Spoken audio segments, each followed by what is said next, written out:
Hello बच्चों, क्या हाल चाल है। Very good evening. तो लॉ प्रेप ट्यूटोरियल में आप सभी का स्वागत है। मेरा नाम है सुमित मिश्रा और आज हम बात करने जा रहे हैं इंडियन एक्सप्रेस के एक्सप्लेन्ड सेक्शन के बारे में। तो जैसा कि पिछले क्लास में हम लोगों ने पढ़ा था, टैरिफ के ऊपर पढ़ा था, एआई सबमिट के ऊपर पढ़ा था, हमने पढ़ा था कि मोदी जी जो हैं वो गए थे कहाँ पर, इजराइल गए थे, वो पढ़ा था हमने। और मैंने आपको एक बोनस टॉपिक पढ़ाया था इंटरनेशनल एनर्जी एजेंसी के बारे में, और मैंने आपको 5 क्वेश्चन भी दिए थे। तो 2-4 बच्चों ने कमेंट करे थे, तो बहुत अच्छी बात है। जिन्होंने नहीं कमेंट करे थे देख लो भाई। सो एआई जो वर्ड है वो दिया है जॉन मैक्लिंथन ने 1955 में। दूसरा, यूनाइटेड नेशन पीसफुल नेशन जो है उसने क्या करा भाई, यूनाइटेड स्टेट्स ने क्या करा भाई, आपका वर्ल्ड वॉर के टाइम पे जापान पर बम गिरा था। और ये 2 बम गिरे थे इन्होंने, एक हिरोशिमा पर और एक नागासाकी पर। हिरोशिमा पे गिरा था 6 अगस्त को 1945 में, जिसको इन्होंने लिटिल बॉय नाम दिया था। और नागासाकी पे इन्होंने 9 अगस्त को बम गिरा था, जिसे इन्होंने फैट मैन के नाम से बताया था। इंडियन जुडिशरी जो है उसमें सुप्रीम कोर्ट जो है वो आर्टिकल 147 से लेके 124 से लेके 147 तक लाई करता है। ठीक है। और हमने एक क्वेश्चन पूछा था कि भाई बताओ इसराइल किस किस के साथ बाउंड्री शेयर करता है। तो लेबनान, सीरिया, जॉर्डन और इजिप्ट के साथ क्या करता है, बाउंड्री शेयर करता है। और क्रिटिकल मिशन में इंडिया कितने क्रिटिकल मिनरल्स को क्या करता है, आपका लिस्टेड करता है, तो उसमें है टोटल 30 मिनरल्स। ये हमने पिछली क्लास में बात करी थी। जब मैंने आपको पढ़ाया था तो मैंने आपको ये भी बताया था बच्चों कि मैं अगली क्लास में क्वेश्चंस डिस्कस करूंगा रिगार्डिंग द टॉपिक जो पिछली क्लास में पढ़ेंगे। ठीक है। तो अगर आपने ये सारे टॉपिक नहीं पढ़े हैं तो एक बार जाकर के देख लेना इस वीडियो को। वीडियो का जो लिंक है वो डिस्क्रिप्शन में डाल देंगे। ठीक है, देखो जरा। सो अब क्वेश्चन क्या है, क्वेश्चन बोल रहा है बच्चों कि आर्टिकल 352 जो है जब वो लगाया जाता है, नेशनल इमरजेंसी लगाई जाती है, तो वो कौन सी, क्या मतलब कौन से ग्राउंड पर लगाया जाता है। तो मैंने आपको बताया था कि जो ग्राउंड होगा नेशनल इमरजेंसी का वो सिर्फ और सिर्फ क्या होगा भाई, आपका कौन सा होगा भाई बच्चों, आपका आर्म्ड रेबल हो सकता है। कभी भी इंटरनल डिस्टर्बेंस के लिए क्या नहीं लगेगा, आपका 352 नहीं लगता। फाइनेंशियल स्टेबिलिटी के लिए 360 लगता है। जुडिशियल ब्रेकडाउन के लिए भी ये नहीं लगता है। ओके। अगला क्वेश्चन है कि कौन से फंडामेंटल राइट को सस्पेंड नहीं किया जाता है। तो आर्टिकल 20 और 21 को नेशनल इमरजेंसी के टाइम पर भी सस्पेंड नहीं करा जाएगा। तीसरा क्वेश्चन है international emergency economy power act, जिस एक्ट का किसने यूज करा भाई, डोनाल्ड ट्रंप ने यूज करा। और कितने दिन के लिए, 150 से ज्यादा, सॉरी 150 डेज के लिए क्या लगा दिया इन्होंने, आपका टैरिफ लगा दिया। हालांकि इस एक्ट का यूज नहीं करा इन्होंने। कौन सा एक्ट यूज करा था इन्होंने, ट्रेड एक्ट का यूज करा था। इस एक्ट को यूज करके तो सब पे क्या लगा रहे थे, टैरिफ लगा रहे थे। वहां की सुप्रीम कोर्ट ने बोला ये बदतमीजी नहीं चलेगी। और ये सिर्फ और सिर्फ कब लगता है, जब देश पर कोई नेशनल इमरजेंसी हो। उसके बाद अगला है ग्लोबल साउथ का मतलब क्या है। तो मैंने आपको बताया भी था, ग्लोबल साउथ के अंदर आते हैं आपके डेवलपिंग नेशन, लाइक आपका अफ्रीका, एशिया और लैटिन अमेरिका की कंट्रीज। उसके बाद जब हमने एआई सबमिट पढ़ा तो उसमें वर्ड था प्लैनेट। तो बोल रहा है प्लैनेट जो वर्ड है वो किस चीज को दिखाता है। तो भाई किस चीज पे काम कर रहे हैं हम लोग, इन्वायरमेंट सस्टेनेबिलिटी के ऊपर काम कर रहे हैं। ठीक है। तो ये थे कुछ क्वेश्चंस और हमने इसके टॉपिक को कवर करा था। आज हम क्या क्या कवर करने जा रहे हैं, बहुत ही सारी चीजें हैं जो कवर करनी है, जरा फटाफट से देखते हैं। सबसे पहले तो आज हम कवर करने जा रहे हैं, एक तो Trump, again uncle Trump. Uncle Trump ने अपनी कांग्रेस में खड़े होकर के बोला है कि भाई US economy is booming, it's a hottest economy. अब इस बात में कितनी सच्चाई है कितनी नहीं, अभी ये बात करेंगे। दूसरा, बांग्लादेश के अंदर जब नई गवर्नमेंट बनी है, बीएनपी जो है वो गवर्नमेंट बनी, तो उनका जो जुलाई चार्टर था उसको लेकर के कुछ बातों पर वो अग्री हैं और कुछ बातों पर वो अग्री नहीं है। तो उसकी वजह से बांग्लादेश में फिर से थोड़ा सा जो माहौल है वो गर्मा गर्मी में आ गया है। और तीसरा, इंडिया ने प्रहार लॉन्च करा है, एक स्ट्रेटेजिक पॉलिसी है किस चीज़ को लेकर के, एंटी टेरर काउंटर को लेकर के, कि भाई हम टेररिज्म को किसी भी तरीके से प्रमोट नहीं करते हैं और जीरो टॉलरेंस रखेंगे टेररिज्म को लेके। और अफगानिस्तान और पाकिस्तान के बीच में हो रही है लड़ाई, ठीक है, तो वहाँ के डिफेंस मिनिस्टर ने ओपनली बोल दिया कि भाई हम तो लड़ने के लिए तैयार हैं। ठीक है, क्यों? क्योंकि पाकिस्तान ने कहा है, कि पाकिस्तान कह रहा है किसको? अफगानिस्तान को, कि भाई साहब आप क्या फैला रहे हो? आप फैला रहे हो आतंकवाद, टेररिज्म। समझ रहे हो बात को? और बोनस में देखेंगे हम लोग नाटो। तो चलो शुरू करते हैं आज की क्लास को। सबसे पहले आ जाता है भैया यूएस इकोनॉमी। सो अभी जो पूरी कांग्रेस है उसका कहीं ना कहीं जो रिएक्शन है उनकी स्पीच पर, वो तो ऐसा ही दिख रहा है कि भाई झूठ बोल रहे हैं। क्या है सच्चाई तो ध्यान से समझ लेना। उन्होंने बोला कि US economy is a hottest economy. सब लोग यूएस इकोनॉमी की तरफ देख रहे हैं। और देखो मैंने तुम पे जब टैरिफ लगाया तो वो भी तो इनकम हमारी ही हुई ना। बट उन्हें नहीं पता कि जब भी आप किसी चीज़ के ऊपर टैरिफ लगाते हो तो सपोज करो कि कोई सब्जेक्ट 100 रुपये, कोई चीज़ जो है वो 100 रुपये की है, उस पर आपने 30% या 40% टैक्स लगाया तो वो चीज़ 140 रुपये की हो गई। तो अल्टीमेटली मैं तो सेलर हूँ, मैं तो किसको बेचूंगा? मैं तो यूएसए के सिटीजन को बेचूंगा। तो मैं तो यूएसए के सिटीजन से ही वो पैसा रिकवर करके किसको दूंगा? डोनाल्ड ट्रंप को दूंगा। तो मेरे को कहाँ से भाई? एट द एंड आप यूएसए के सिटीजन पर ही तो बर्डन बढ़ा रहे हो। एक बात ये रही, रियलिटी ये है कि 2025 में उनकी इकोनॉमी जो रही है वो स्लो डाउन रही है। क्योंकि अगर हम कंपेयर करें तो 2024 में 2.8 की जीडीपी ग्रोथ थी, जो कि 2025 में सिर्फ कितनी है? 2.2 की। तो कहीं ना कहीं इनकी जो बातें हैं वो, अब कहते हैं ना, आप जैसे दोस्त बनाओगे आप ना वैसी ही हरकतें करोगे। तो इनकी बातें, पाकिस्तान से इनकी दोस्ती है, वो भी झूठ बोलते हैं, अब ये भी झूठ बोलते हैं। ठीक है, समझ में आ रही बात है यहाँ पर। उसके बाद यहाँ पर एक बात ध्यान रखना कि इन्फ्लेशन जो है वो कम तो हुआ है पर वो स्टिकी इन्फ्लेशन है, यानी कि अब इन्फ्लेशन में चेंज नहीं हो रहा। 3% इन्फ्लेशन है वैसा ही चल रहा है। और उसके पीछे बड़ा रीजन है, बहुत ज्यादा हाई क्या लगा दिया इन्होंने? टैरिफ लगा दिया। अभी मैंने आपको बोला एट द एंड जो पॉकेट है वो किसकी हैम्पर हो रही है? वो यूएस के सिटीजन की ही पॉकेट हैम्पर हो रही है। और साथ ही साथ जब भी ऐसे कुछ होता है तो कोई भी सेंट्रल बैंक क्या करता है? वो इन्फ्लेशन को देखते हुए तुरंत इंटरेस्ट रेट को हाई कर देता है, ये जाने बिना कि इन्फ्लेशन के पीछे और भी कई रीजंस हो सकते हैं। जरूरी नहीं है कि हर बार मनी सप्लाई ही ज्यादा हो। एग्जाम्पल के तौर पे समझाता हूं मैं आपको। इन्फ्लेशन होता क्या है? इन्फ्लेशन का मतलब होता है general price of goods and services जो बढ़ जाते हैं। अब general price of goods and services बढ़ने के दो बड़े रीजन हो सकते हैं। एक, डिमांड ज्यादा हो जाए, और डिमांड ज्यादा होने का मतलब है जेब में पैसा ज्यादा आ जाए। और दूसरा जो सबसे बड़ा रीजन है वो है कि पीछे से सप्लाई में प्रॉब्लम हो जाए। तो जब डोनाल्ड ट्रंप ने टैरिफ लगाया है सबके ऊपर तो सप्लाई साइड में दिक्कत है। लोगों, ऐसा नहीं है यूएस के लोग बहुत पैसा कमा रहे हैं, नहीं, यूएस के लोग वही कमा रहे हैं जो पहले कमा रहे थे। बट क्या हुआ, जो गुड्स, मान लो कि चावल था जो इंडिया से जा रहा था, अब चावल महंगा हो गया। चावल महंगा हो गया है तो उस वजह से इन्फ्लेशन, और वो भी किसकी देन है? डोनाल्ड ट्रंप की देन है। समझ में आ रही बात यहाँ पर? हालांकि अभी तो टैरिफ कितना हो गया बच्चों? 50% टैरिफ हो चुका है, 15%, सॉरी 15% टैरिफ हो चुका है। अब ये 150 दिन तक रहने वाला है, उसके बाद की बात होगी। अच्छा, कुछ और भी बातें करी इन्होंने, मतलब बहक करके, कि भाई हम किसी भी तरीके के क्या नहीं लगाने वाले हैं, हम कोई भी क्या नहीं लगेगा, टैक्स नहीं लगेगा ऑन टिप्स, है ना। जैसे होटल वगैरह में जाते हो या किसी रेस्टोरेंट वगैरह में जाते हो, आपको थोड़ी सी टिप मिल जाती है तो उस पर कोई टैक्स नहीं लेंगे। हम आपके ओवर टाइम पे जो आप सैलरी अर्न करोगे, मान लो कि मैं 1 घंटा काम करता हूँ, मेरे 9 घंटे की वर्किंग आवर है, मैंने 2 घंटे और एक्स्ट्रा काम कर दिया तो 2 घंटे का जो मेरा एक्स्ट्रा पैसा बनता है उस पर टैक्स नहीं लेंगे। उसके बाद बोला जो सीनियर सिटीजन है उनको जो पेंशन मिलती है हम उस पर भी टैक्स नहीं लेंगे। मैंने कहा अरे वाह क्या बात है। साथ ही साथ उन्होंने बोला कि $1,000 की हम क्या देंगे भाई? पॉकेट मनी देंगे हर अमेरिकन चिल्ड्रन को। देख रहे हो ना किसके साथ उठना बैठना हो रहा है इनका। समझ में आ रही है बात यहाँ पर? क्लियर है बात यहाँ पर? तो ये थी आपका एक्सप्लेन सेक्शन में जो बातें थी उससे रिलेटेड इन्फॉर्मेशन इतनी सी है, इसको जरा ध्यान रखना। क्वेश्चन बन सकता है, कोई चांसेस हो सकते हैं कुछ बनने के, ठीक है। अब अगर हम बात करें इंडिया यूएस रिलेशन की तो पहले तो समझ लेते हैं यूएसए की कैपिटल क्या है? वॉशिंगटन। लैंड किसके साथ शेयर करता है? कनाडा और मैक्सिको के बीच में है। उसके बाद यूएसए जो है वो 1776 में 7 साल लड़ने के बाद ये लोग क्या करते हैं? इंडिपेंडेंस लेते हैं। और 47 प्रेसिडेंट है डोनाल्ड ट्रंप। यहां पर याद रखना कि यहाँ पे प्रेसिडेंट का जो टेन्योर होता है वो सिर्फ 2 टाइम्स होता है।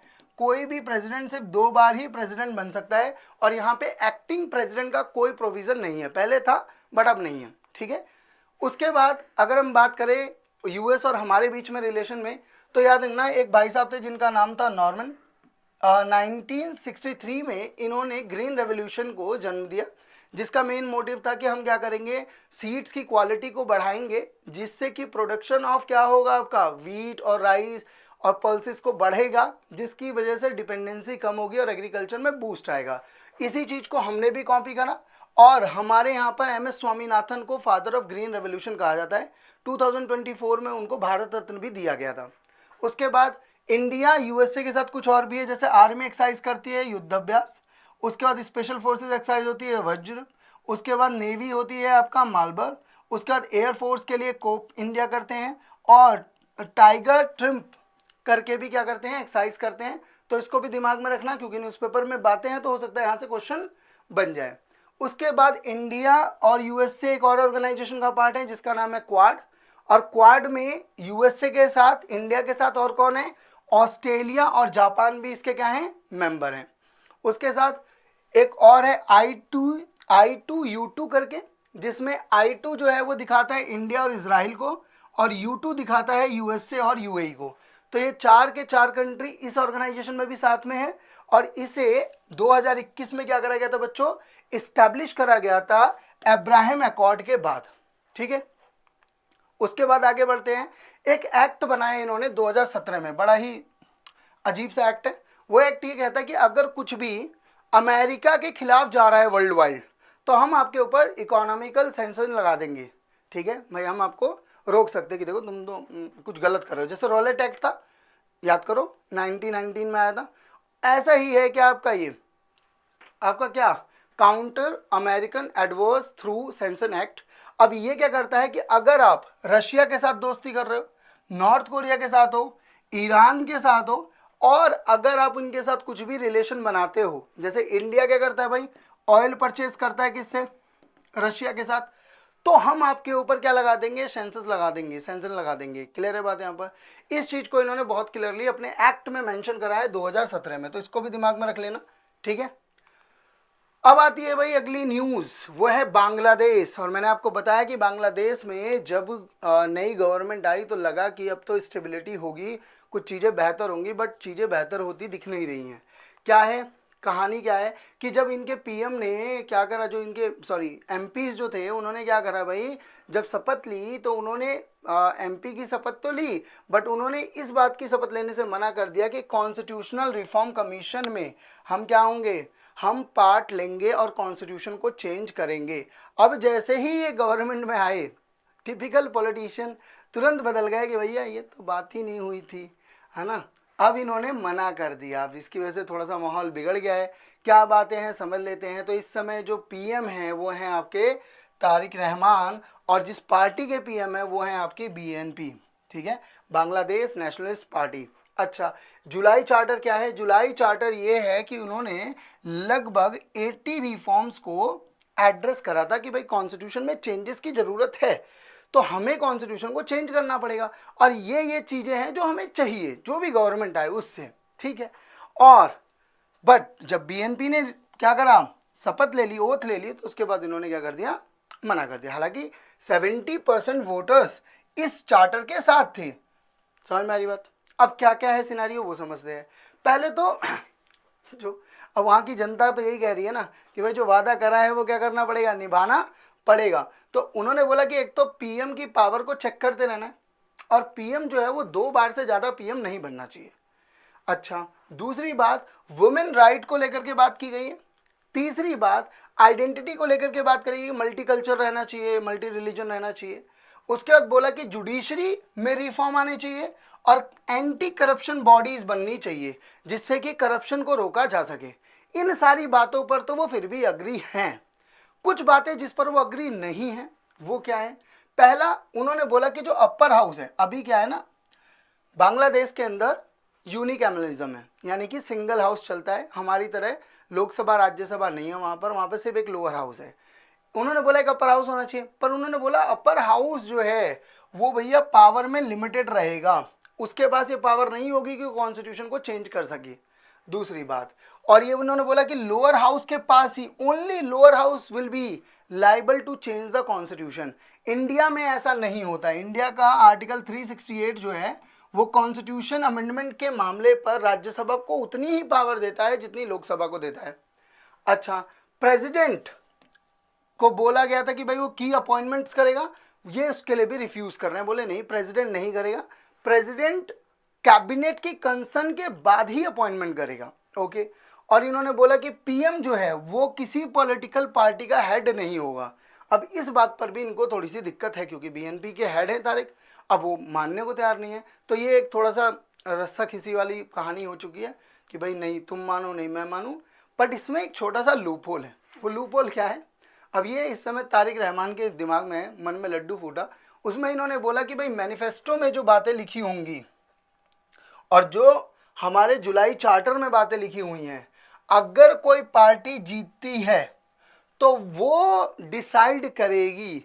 अगर उसने अपनी मैनिफेस्टो को ऊपर रखा तो मैनिफेस्टो ऊपर रहेगा, और अगर उसने जुलाई चार्टर को ऊपर रखा तो जुलाई चार्टर ऊपर रहेगा, मतलब लाइबल नहीं रहेगा। और ये जुलाई चार्टर में लिखा है, पता नहीं इन्होंने क्या सोच करके ये बात बोली, बट अभी की कंडीशन यही है। अभी आपको ये बात दिमाग में रखनी है।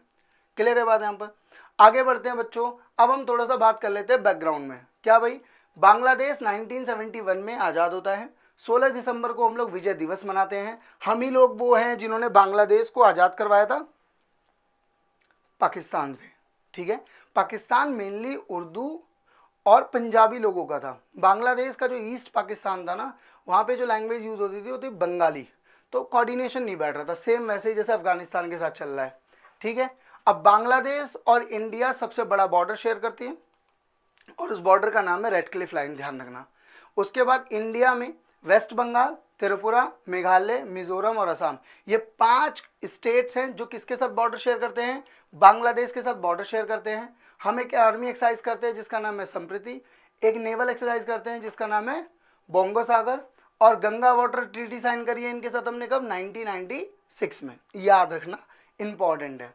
उसके बाद यहाँ पर जो अभी तारीख से पहले जो एक्टिंग पीएम थे वो थे कौन आपके, केयर टेकर कह लो, पीएम कह लो, वो थे कौन आपके, मोहम्मद यूसुफ। मोहम्मद यूसुफ को उनके ग्रामीण बैंकिंग कॉन्सेप्ट के लिए, माइक्रो फाइनेंस के लिए उनको दिया गया था 2006 में नोबेल पीस प्राइज, ये भी ध्यान रखना। क्लियर है बात यहाँ पर? चल सकते हैं आगे। अगली न्यूज़ है वो है प्रहार। प्रहार क्या कहते हैं? सो प्रहार जो है ऑब्वियस सी बात है, बहुत सिंपल सी एक स्ट्रेटजी है कि भाई अगर टेररिज्म है, फंडिंग हो रही है, कुछ भी हो रहा है, हम इस पे बिल्कुल भी कोई भी हमारी तरफ से रियायत नहीं होने वाली है। हमारी तरफ से कोई भी ऐसा नहीं होने वाला है कि अच्छा ठीक है तुमने गलती कर दी हम माफ़ कर, नहीं करेंगे। ना नेबर कंट्री को करेंगे, ना विद इन अ कंट्री कुछ भी हम बर्दाश्त करने वाले हैं, ये कह रहा है। तो प्रहार जो है वो फर्स्ट नेशनल आपका काउंटर टेरर स्ट्रेटजी आई है जिसे होम अफेयर्स ने क्या करा है, इशू करा है। जीरो टॉलरेंस है, चिल्ला के बोला जा रहा है। मतलब होता नहीं, मम्मी कई बार कहती ये बात, ये गलती तो बर्दाश्त नहीं होगी, सेम वही वाली बात है, ये वाली गलती तो बिल्कुल भी बर्दाश्त नहीं की जाएगी। अब प्रहार की फुल फॉर्म क्या है, पी फॉर प्रिवेंशन। भाई हमारा सबसे पहला काम क्या है, अपने सिटीजन को सिक्योरिटी देना। एक कंट्री जहां पर सिटीजन ही सिक्योर नहीं है उसके लिए वहां रहना बहुत टफ हो जाता है। डर के माहौल में कौन रहेगा कि कभी भी ऐसे ऐसे चलना है, अरे बम गिर गया क्या भाई साहब हटो, ये नहीं होना चाहिए। ठीक है, दूसरा रिस्पॉन्स, भाई जल्दी से जल्दी लोकल टीम्स को भी तैयार करना है। ऐसा नहीं है कि आर्मी का वेट ही करके रखें, लोकल पुलिस वालों को भी इस तरीके से तैयार करना कि वो जल्दी से जल्दी क्या कर सके, रिस्पॉन्स कर सके। एग्रेसिव क्या करना है भाई इनका, एग्रेटिवली क्या कि भाई इंटरनल कैपेसिटी को बिल्ड करना। उसके बाद ह्यूमन राइट्स को भी ध्यान रखना है। ऐसा नहीं है कि किसी को भी उठा के ले गए, है ना, अपनी मतलब पुलिस ने अपनी पर्सनल दुश्मनी निकालने के लिए किसी को भी पकड़ के ले गई, पुलिस डाल दी, तो वो नहीं होना चाहिए, उस बात पर भी ध्यान दिया जाएगा। उसके बाद है कि भाई टेररिज्म को लेकर के हमारा क्या होना चाहिए, भाई कंडीशंस को बहुत अच्छे से क्या करना है, हमें आर्टिकुलेट करना है। उसके बाद हमें इंटरनेशनल एफर्ट्स कि अलग अलग जगह से हमें क्या मिल सके, सपोर्ट मिल सके। मान लो कि कोई टेररिस्ट है, यहाँ से भाग करके कहाँ चला गया, पाकिस्तान, अच्छा घर चला गया सॉरी, मान लो कि यहाँ से भाग के कहाँ चला गया, वो अमेरिका चला गया या जाकर के यूके में बैठ गया है ना, तो हम उससे बात कर सके, टेररिस्ट से नहीं उस देश से बात करें और बोले कि भाई इसे निकालो, है ना, या कोई मतलब पूरी तरीके से हम क्या कर रहे हैं, एक ऐसा नेटवर्क प्रिपेयर कर रहे हैं जहाँ पर हम बात कर सके अदर कंट्रीज़ के साथ भी। और लास्ट क्या है भाई, रिकवरी। जहाँ मान लो कि कहीं बम गिरा है या कहीं पर किसी के साथ कुछ गलत हुआ है तो उनको फिर से रिकवर किया जाए, एनजीओज़ के थ्रू काम करा जाए, उनको फिर से वो मेंटल पीस क्रिएट किया जाए। ठीक है, सो ये प्रहार की डेफिनेशन बहुत इंपॉर्टेंट है, ध्यान रखना, आपको पेपर में क्वेश्चन आ सकता है। ठीक है, आज की जो सबसे बड़ी न्यूज़ है ना वो है अफगानिस्तान। और पाकिस्तान की लड़ाई। अब आपको मैं एक बात बताता हूँ, पाकिस्तान अफगानिस्तान के अंदर जो इस समय रूलिंग पार्टी है, जो गवर्नमेंट है, उसका नाम है तालिबान। और तालिबान जो है भाई साहब, मैं आपको सच बताता हूँ, तालिबान जो है वो बच्चा है। किसका बच्चा है? पाकिस्तान का। पाकिस्तान ने खुद तालिबान को क्रिएट करा है, उन्होंने ही बनाया था। तालिबान एक पश्तू वर्ड होता है, पश्तू बोलते हैं, ठीक है, उसका मतलब होता है स्टूडेंट, ठीक है। ये एक स्टूडेंट ग्रुप था, धीरे धीरे रिलीजियस ग्रुप हुआ, एंड देन उसके बाद सिनेरियोस पूरे बदलते चले गए। अब क्या इशू है? सो बेसिकली यहाँ पर एक नाम देखोगे आप, तारीके तालिबान, ठीक है। अब ये जो है ना, ये फॉलो करता है क्या? प्योर इस्लामिक लॉज को, ठीक है। अब ये चाहते हैं कि पाकिस्तान में भी बिल्कुल ऐसा ही हो, और इनको सपोर्ट करता है अफगानिस्तान। हालांकि अफगानिस्तान इस बात को मानता नहीं है, बट करता है, ठीक है। अब पाकिस्तान कहता है कि ये तो टेररिस्ट ग्रुप है पाकिस्तान कहता है टेररिस्ट ग्रुप है ओ माय गुडनेस, मैं हंस हंस के पागल हो जाऊंगा, समझो। सो फिर क्या है, इसी बात के काटो इनके 50 रुपए तो। सो पाकिस्तान ने भाई क्या करा, बम फेंका काबुल के अंदर, जहां पर क्लेम्ड कर रहे हैं वो कि 133 लोगों को हमने मार दिया, ठीक है। अब अफगानिस्तान जो है वो भाई बदला, तो अफगानिस्तान को तो ग्रेवयार्ड ऑफ क्या बोला जाता है, डायनेस्टी, तो बदला लेगा, तो वो भी अटैक कर रहा है। अब ये पूरी तरीके से ख्वाजा आसिफ जो है, उन्होंने तो भैया बोल दिया कि ये ओपन वॉर है। कमाल की बात है, ख्वाजा आसिफ ने हम पर भी इल्ज़ाम लगाया कि हम किसका सपोर्ट कर रहे हैं, हम तालिबान का सपोर्ट कर रहे हैं। मतलब कुछ भी बोलना है भाई, वो बोलने में क्या जाता है, पैसे थोड़ी ना लगते हैं।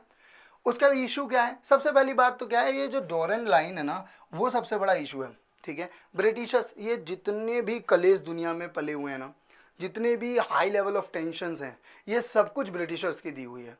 ये जाते जाते अब क्या हुआ था, पहले इन्होंने मार्क करा था कि भाई अफगानिस्तान है और ब्रिटिश इंडिया है, तो जब ये चले गए तो इन्होंने इसको सीधा सीधा क्या बोल दिया कि पाकिस्तान और किसके बीच में रहेगा, अफगानिस्तान के। अफगानिस्तान की किसी भी गवर्नमेंट ने आज तक डोरिन लाइन को एक्सेप्ट ही नहीं करा। उसके पीछे रीज़न है, उनकी खुद की पॉपुलेशन को वो 2 हिस्सों में बांट देता है, और इसीलिए अफगानिस्तान कंसिस्टेंटली किसके साथ लड़ रहा है, किसके साथ लड़ रहा है, पाकिस्तान के साथ, कि नहीं भाई हम नहीं मानते हैं, पर पाकिस्तान इसको मानता है, ठीक है।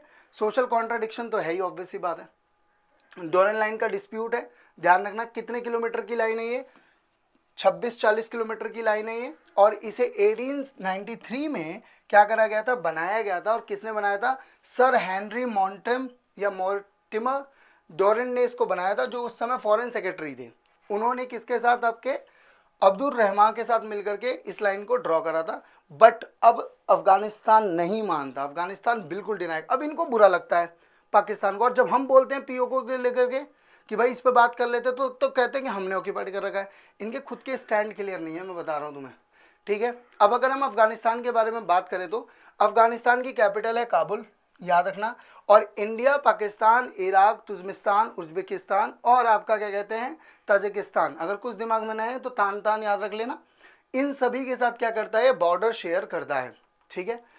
अगर हम बात करें तो इंडिया के साथ ये सिर्फ और सिर्फ 106 किलोमीटर की बाउंड्री शेयर करता है। इंडिया की जितनी भी नेबर कंट्रीज हैं उन सबसे कम जो बाउंड्री शेयर होती है वो अफगानिस्तान के साथ होती है, ठीक है। उसके बाद 2005 में इंडिया ने बहुत ही क्लियरली बोला था कि भाई अफगानिस्तान को शार्क का क्या बनाओ, मेंबर बनाओ, ठीक है। दिसंबर 2015 में क्या होता है, प्राइम मिनिस्टर नरेंद्र मोदी जी जो हैं वहाँ पर जाते हैं, कहाँ पे, अफगानिस्तान, और वहाँ की जो पार्लियामेंट है उसको बिल्ड करने के लिए पैसे भी दे करके आते हैं। हम चाहते हैं कि अफगानिस्तान के साथ हमारे रिश्ते अच्छे हों, उसके पीछे बहुत सिंपल है। अगर अफगानिस्तान के साथ हमारे रिश्ते अच्छे रहेंगे, और अफगानिस्तान जो है वो पाकिस्तान की मुंडी है, को हर वक्त पकड़ के रखता है, कभी भी लड़ सकता है, तो हमें पता है कि हमें किसके साथ अच्छी फ्रेंडशिप करनी है। और यही रीज़न है कि ख्वाजा साहब जो हैं वो इस तरीके की बातें कर रहे हैं कि हम प्रॉक्सी करवा रहे हैं, हम करवा रहे हैं लड़ाई, ठीक है। मतलब कैसे पता चला, ठीक है, ध्यान दो। अच्छा, अब अगस्त 2021 में तालिबान ने क्या करा भाई, पूरा कंट्रोल ले लिया, क्योंकि जॉन बाइडेन जो थे वो यूएस के प्रेसिडेंट, उन्होंने अपनी ट्रॉप्स को वापस बुला लिया। बोला जीत तो हम पा नहीं रहे, फालतू में लोग और मर रहे हैं, चलो घर बुला लो इनको, तो वापस बुला लिया।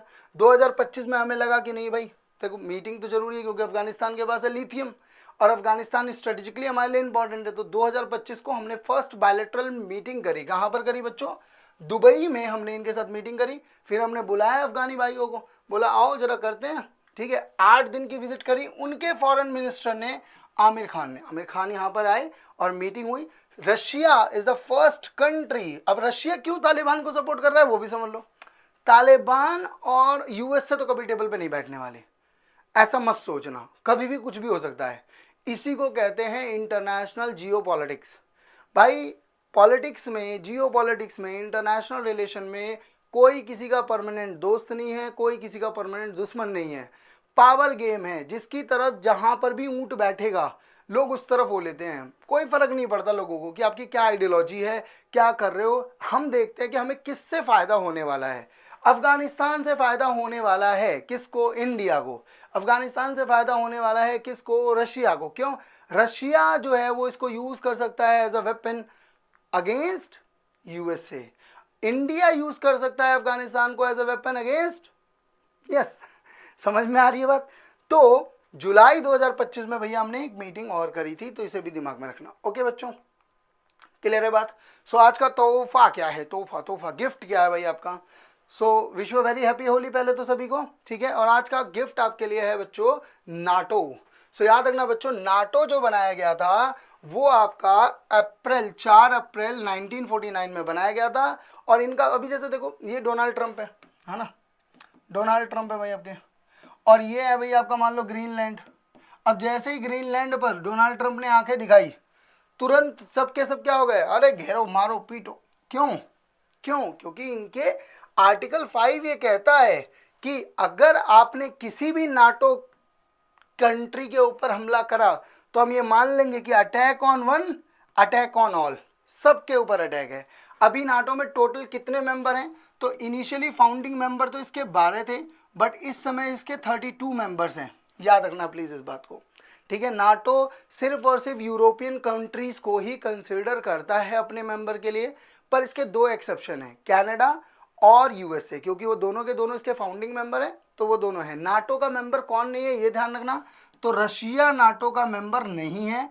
और 2024 में 2024 में स्वीडन जो है बच्चों वो क्या बनता है?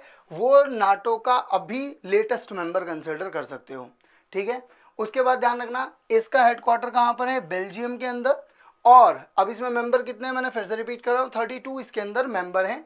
आज तक एक ही बार इन्होंने अपना आर्टिकल 5 का यूज करा है, और वो करा इन्होंने 9/11 का जब हमला हुआ था तब अमेरिका की WTO की बिल्डिंग में घुसेड़ दिया था ना plane. So then they will like कि चलो हम कलेक्टिवली क्या करेंगे, यूएसए की इस मामले में मदद करेंगे।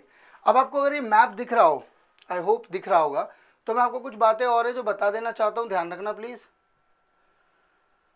देखो बच्चों, ये जो आप देख रहे हो यहाँ पर देखो, यहाँ पर फटाफट से देख लो, ये जो आपको दिख रहा है ये लंदन है, ये फ्रांस है, और ये कहलाता है आपका इंग्लिश चैनल। आई होप आप सभी को पता होगा, इंग्लिश चैनल कहते हैं इसको, ठीक है बच्चों। पेरिस में हुआ था 2015 का पेरिस एग्रीमेंट, और इसे ही कहते हैं COP21, ठीक है।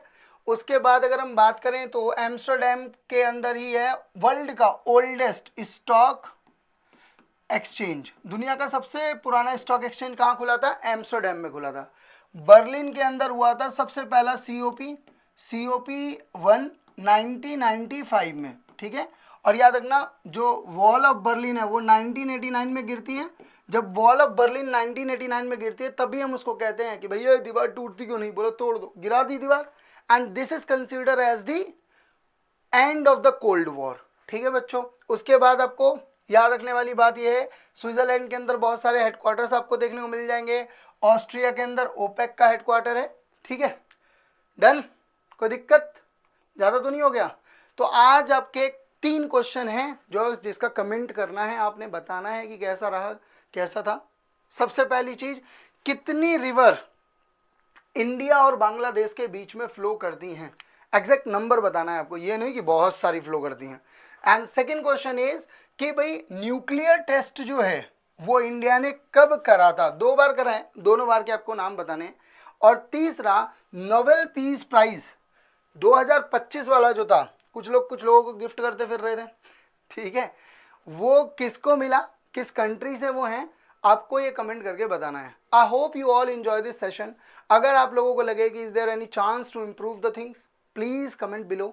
और अगर आपने एंजॉय करा है तो प्लीज कमेंट करके बताया करो how you feel about the class. This the comment which you give वो हमें बहुत ज़्यादा मोटिवेशन देता है, बहुत अच्छा फील होता है। And thank you so much बच्चों, प्रिपरेशन करते रहो। Wish you very happy Holi, enjoy your Holi and ध्यान रखो अपना। Bye bye, take care.